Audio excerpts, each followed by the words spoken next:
December 26, 2019 starts like any other day for 12-year-old Michaela Phillips.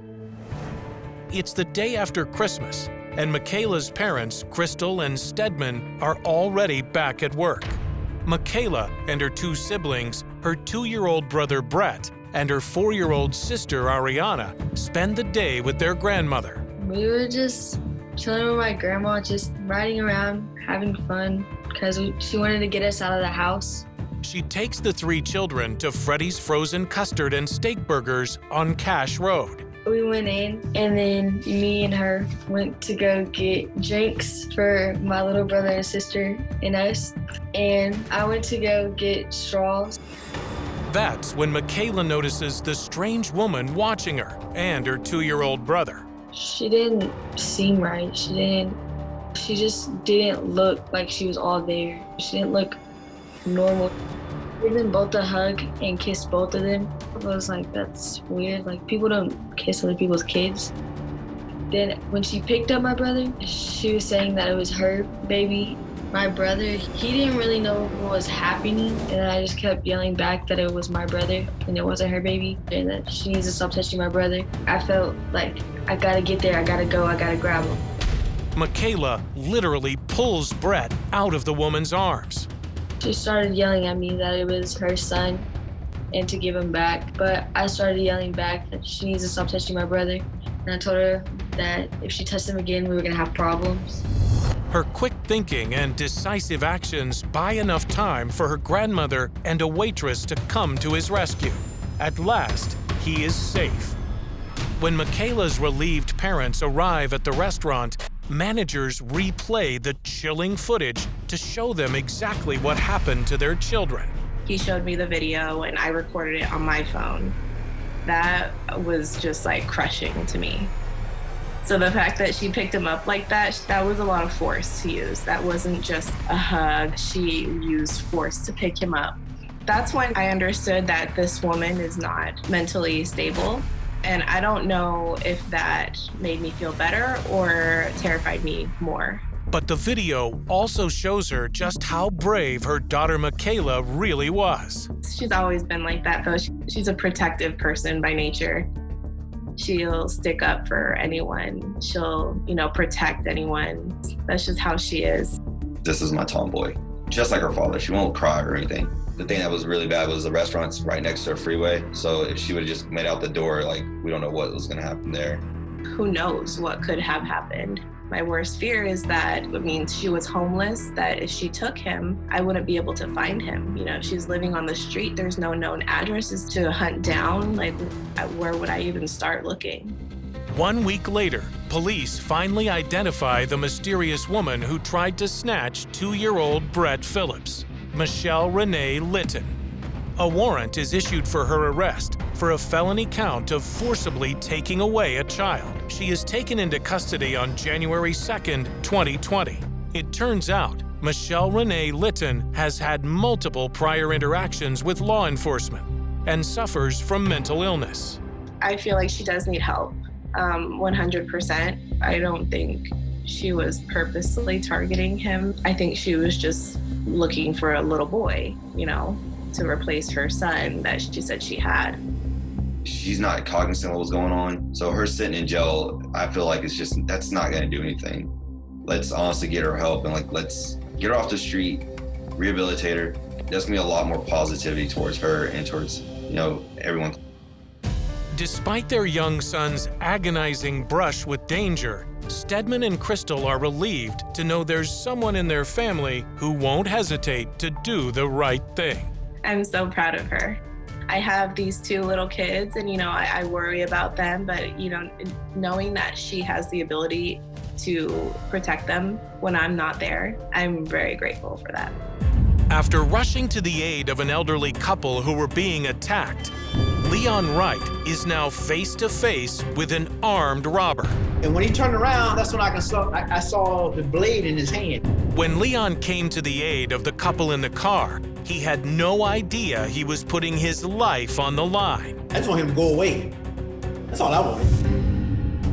It all begins when Leon hears someone honking a horn just as he's about to enter a store. So I was gonna ignore it and keep on going, but then the horn was blowing nonstop. So I'm like, something's wrong. As he races towards the car, Leon doesn't see the robber.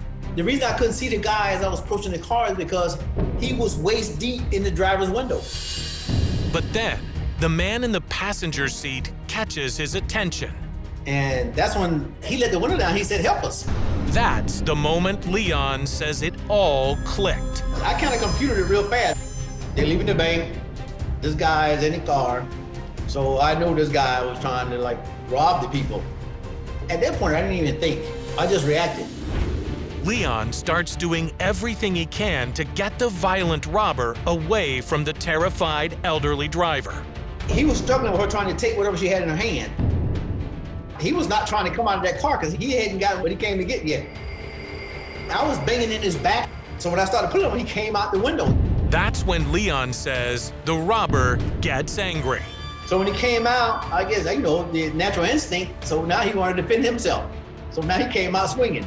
Even with the other Good Samaritan helping, it feels like an uneven matchup to Leon. I'm only 5'5". This guy he had to be at least 5'11", 6 foot tall. But when his opponent trips behind the building, Leon thinks the fight's almost over. I was trying to kick him, I was trying to punch him while he was down, and then he got back up. So, you know, I got rid of my boxer stand, but he started to run away, so I'm thinking, okay, this is done with. But to Leon's surprise, the robber doesn't take the easy out and gets even more vicious. He could have just ran through the hedges and would have disappeared into the dark. But I guess he said, before I leave, you know, I'm gonna cut this guy or something before I leave. With the box cutter in his hand, the robber makes one last move, charging right for Leon. I want to get away from this blade. And that's when I tried to backpedal out of there. Leon avoids the blade just in the nick of time, but stumbles backwards, crashing into the pavement. I lost my footing, and I fell and I rolled over my wrist. Yeah, it was real bad. As Leon picks himself up from the ground, the robber finally takes off for good. The couple in the car are shaken but unharmed.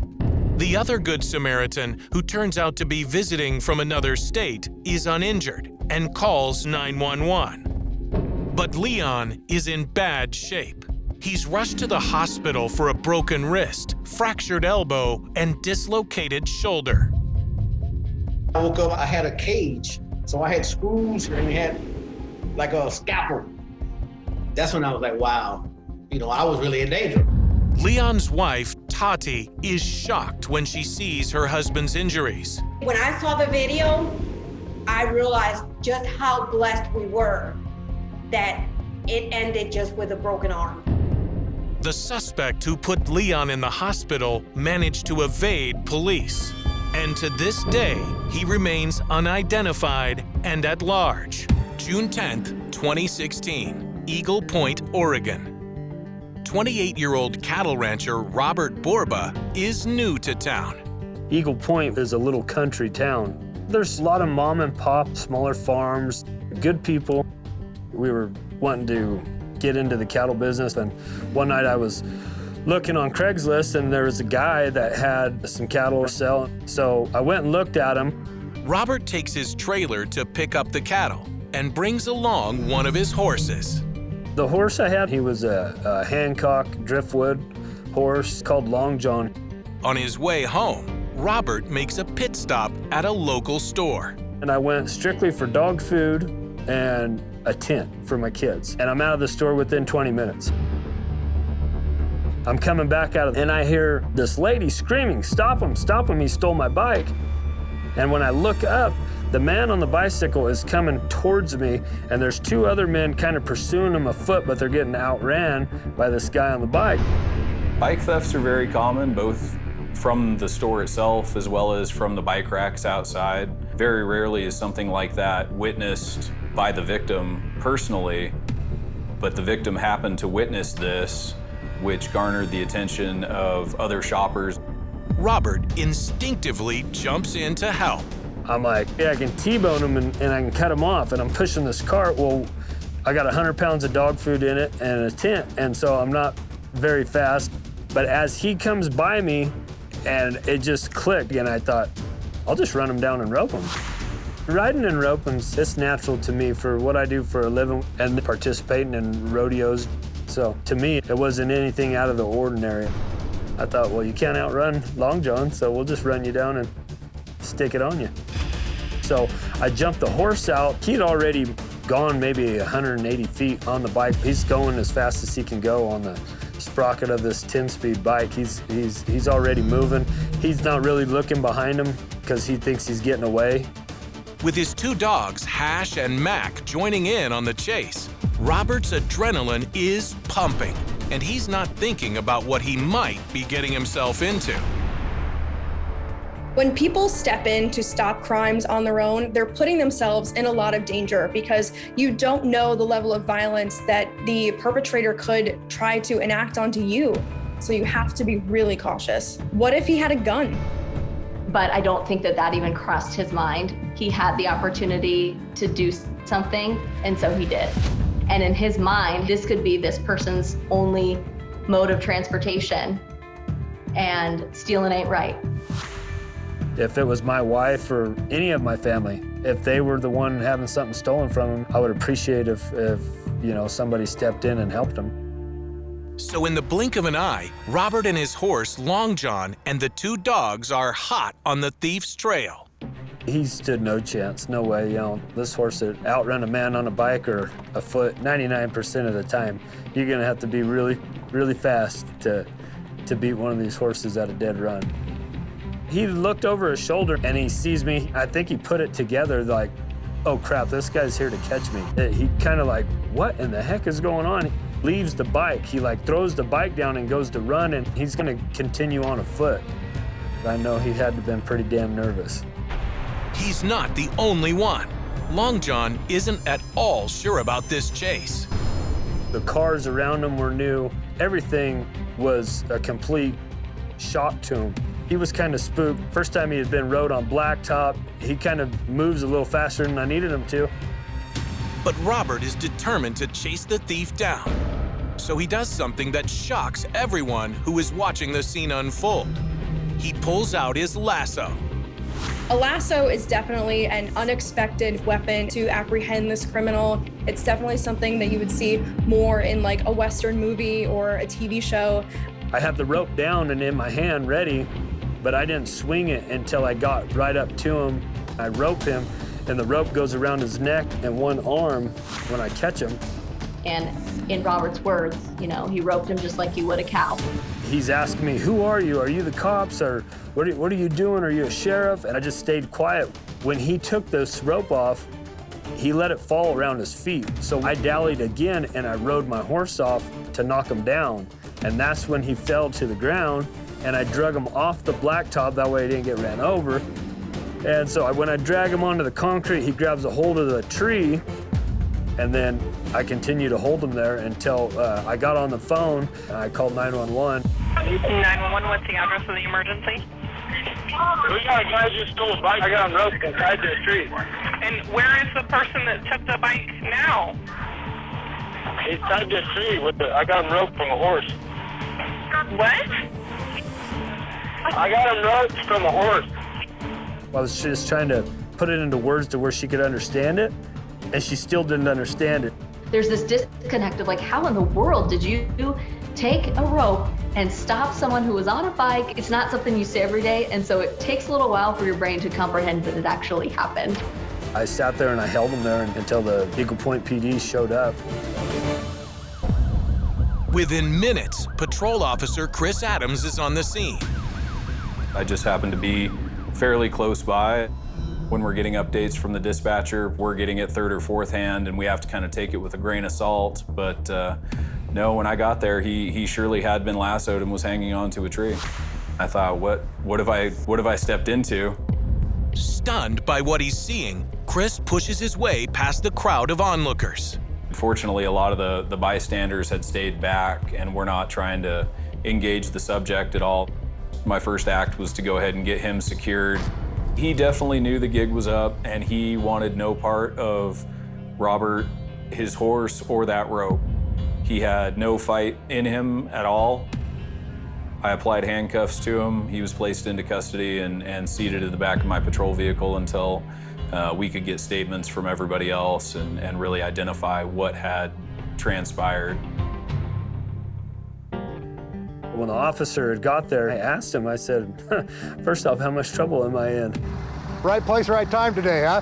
Yeah, I guess so. You hear stories of people trying to do right and they end up being the one that, gets in trouble. He laughed at me and he said, you're not in trouble. You're not in trouble one bit. It was just like, wow, I gotta shake your hand.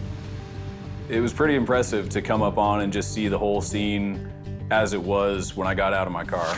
But it was a very appropriate use of force given the situation. I really had to commend him for taking the action that he did because it prevented the loss of this woman's bicycle. The bicycle went back to her right there at the scene, fortunately without much damage. I think they really would have liked to have laughed, but they were real professional and they did their job first. And then after they had took care of him, that's when I got to see him kind of laugh, about the situation. All right, Robert, thank you very much. I appreciate you, and thanks for stopping and helping out. You really laughed at that count while he was riding? Yeah. No, he was running. Because he dropped the bike. I hand of a man that's amazing. The suspect is identified as Victorino Ariano Sanchez. He's charged with theft and sentenced to 5 days in prison. He was from California and was likely traveling on the I-5 corridor. We have a lot of transient traffic. This is somebody just passing through a town and isn't a part of the community. At the scene, the owner of the bike thanks Robert profusely. After everything had kind of settled down, she had told me thank you and how happy she was that I was there, and she told me she doesn't have a car, so her bike is her transportation, so it really would have put her in a bad way without that bicycle.